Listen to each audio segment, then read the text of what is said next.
ॐ तव कथामृतं तप्तजीवनं कविभिरीडितं कल्मषापहं श्रवणमङ्गलं श्रीमदाततं भुवि गृह्णन्ति ये भूरिदा जनाः।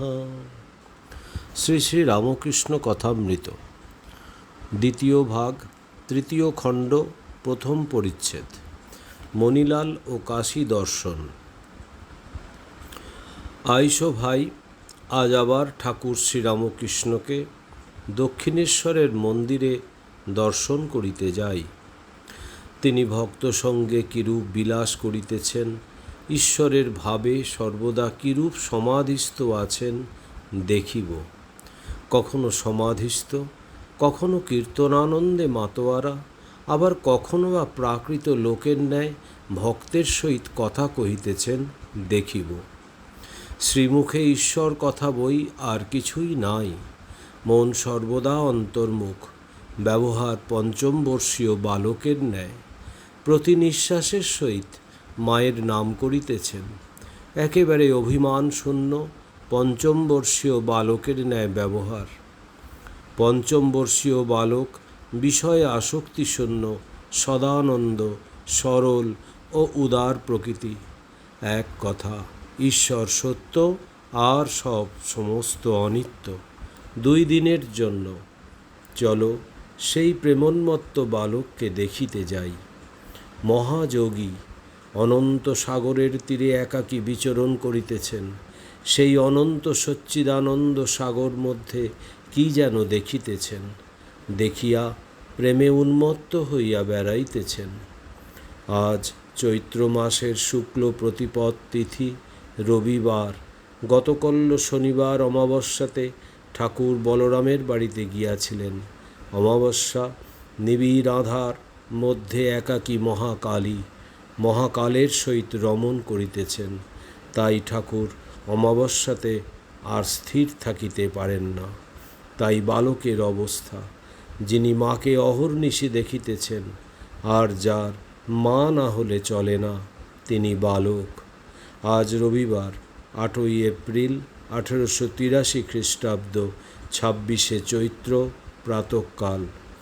এই যে ঠাকুর বালকের ন্যায় বসিয়া আছেন। কাছে বসিয়া একটি ছোকরা ভক্ত রাখাল। মাস্টার আসিয়া ভূমিষ্ঠ হইয়া প্রণাম করিলেন। ঠাকুরের ভ্রাতুষ্পুত্র রামলাল আছেন। কিশোরী ও আরও কয়েকটি ভক্ত আসিয়া জুটিলেন।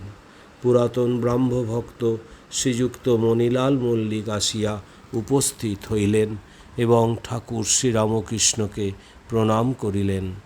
মণি মল্লিক কাশীধামে গিয়াছিলেন। তিনি ব্যবসায়ী লোক। কাশীতে তাহাদের কুঠি আছে। শ্রীরামকৃষ্ণ: হ্যাঁ গা, কাশীতে গেলে কিছু সাধু টাধু দেখলে? মণিলাল: আজ্ঞে হ্যাঁ, ত্রৈলঙ্গস্বামী, ভাস্করানন্দ এদের সব দেখতে গেছিলাম। শ্রীরামকৃষ্ণ: কীরকম সব দেখলে বলো? মণিলাল: ত্রৈলঙ্গস্বামী সেই ঠাকুর বাড়িতেই আছেন, মণিকর্ণিকার ঘাটে বেণীমাধবের কাছে। লোকে বলে আগে তার উচ্চ অবস্থা ছিল, কত আশ্চর্য আশ্চর্য কার্য করতে পারতেন, এখন অনেকটা কমে গেছে। শ্রীরামকৃষ্ণ: ও সব বিষয়ী লোকের নিন্দা। মণিলাল: ভাস্করানন্দ সকলের সঙ্গে মেশেন, ত্রৈলঙ্গস্বামীর মতো নয়, একেবারে কথা বন্ধ। শ্রীরামকৃষ্ণ: ভাস্করানন্দের সঙ্গে তোমার কোনো কথা হলো? মণিলাল: আজ্ঞে হ্যাঁ, অনেক কথা হলো। তার মধ্যে পাপ পুণ্যের কথা হলো।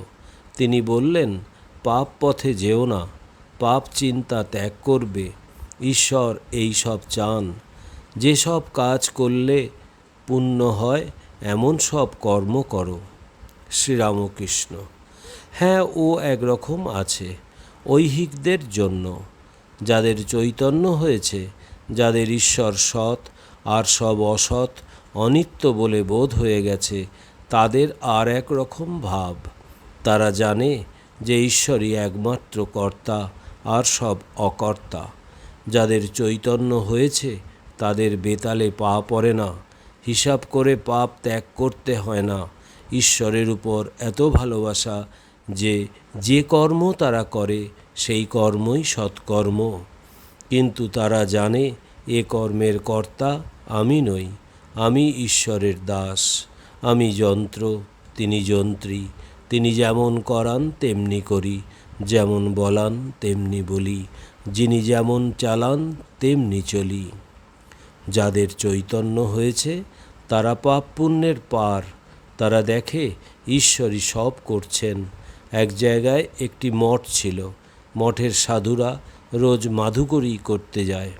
একদিন একটি সাধু ভিক্ষা করতে করতে দেখে যে একটি জমিদার একটি লোককে ভারী মারছে। সাধুটি বড় দয়ালু, সে মাঝে পড়ে জমিদারকে মারতে বারণ করলে। জমিদার তখন ভারী রেগে রয়েছে, সে সমস্ত কোপটা সাধুটির গায়ে ঝাড়লে, এমন প্রহার করলে যে সাধুটি অচৈতন্য হয়ে পড়ে রইল। কেউ গিয়ে মঠে খবর দিলে তোমাদের একজন সাধুকে জমিদার ভারী মেরেছে। মঠের সাধুরা দৌড়ে এসে দেখে সাধুটি অচৈতন্য হয়ে পড়ে রয়েছে। তখন তারা 5 জনে ধরাধরি করে তাকে মঠের ভিতর নিয়ে গিয়ে একটি ঘরে শোয়ালে। সাধু অজ্ঞান, চারিদিকে মঠের লোকে ঘিরে বিমর্ষ হয়ে বসে আছে। কেউ কেউ বাতাস করছে। একজন বললে, মুখে একটু দুধ দিয়ে দেখা যাক। মুখে দুধ দিতে দিতে সাধুর চৈতন্য হলো, চোখ মেলে দেখতে লাগলো। একজন বললে, ওহে দেখি জ্ঞান হয়েছে কিনা, লোক চিনতে পারছে কিনা। তখন সে সাধুকে খুব চেঁচিয়ে জিজ্ঞাসা করলে, মহারাজ তোমাকে কে দুধ খাওয়াচ্ছে?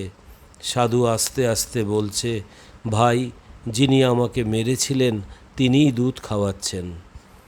ঈশ্বরকে জানতে না পারলে এরূপ অবস্থা হয় না।